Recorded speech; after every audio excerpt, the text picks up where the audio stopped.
नमस्कार, मैं हूं प्रज्ञा मिश्रा और आप देख रहे हैं प्रज्ञा का पन्ना। मास्क न लगाने पर पहली बार में 1000 रुपए जुर्माना रखा गया है। दूसरी बार मास्क न लगाने पर 10,000 रुपए जुर्माना रखा गया है। पूरा दिन सड़कों पर वसूली चल रही है। ठीक है, आपने अपनी तरफ से वसूली कार्यक्रम शुरू कर दिया है, लेकिन अस्पताल में बेड न मिलने पर सरकार पर कितना जुर्माना होना चाहिए? वेंटिलेटर न मिलने पर सरकार पर कितना जुर्माना होना चाहिए?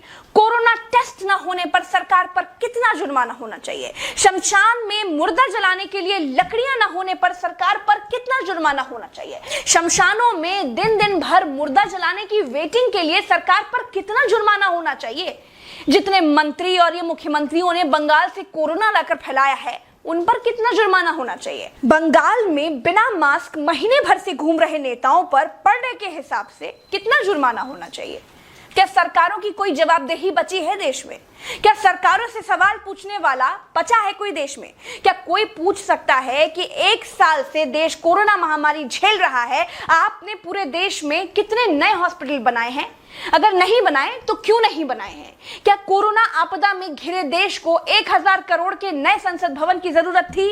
क्या देश को 300 करोड़ के नए बीजेपी दफ्तर की जरूरत थी? क्या देश को तत्काल 1100 करोड़ के राम मंदिर की आवश्यकता थी?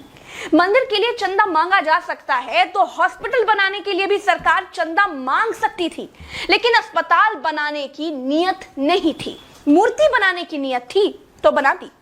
सरकारों ने अस्पताल नहीं बनवाए। क्या इस देश की पब्लिक सरकारों पर कोई जुर्माना लगाएगी? क्या कोरोना आपदा में देश को कुंभ सजाने की आवश्यकता थी? क्या देश को कोरोना महामारी के बीच बंगाल चुनाव में रैलियों की आवश्यकता थी? नहीं थी। देश को अस्पतालों की, डॉक्टरों की, कोरोना की दवाइयों की जरूरत थी। कुछ दवाइयां बनाई भी तो वाहवाही के चक्कर में विदेश भेज दी। आधे अधूरे टीकाकरण में देश अभी अटका हुआ है। और ये कैसा टीका बनाया है जिसे लगाने के बाद भी कोरोना हुआ जा रहा है? क्या कोई सवाल पूछेगा? चीन ने कोरोना को फैलाया और पूरी तरह से कंट्रोल कर लिया। अपनी जीडीपी में रिकॉर्ड बढ़ोतरी कर ली।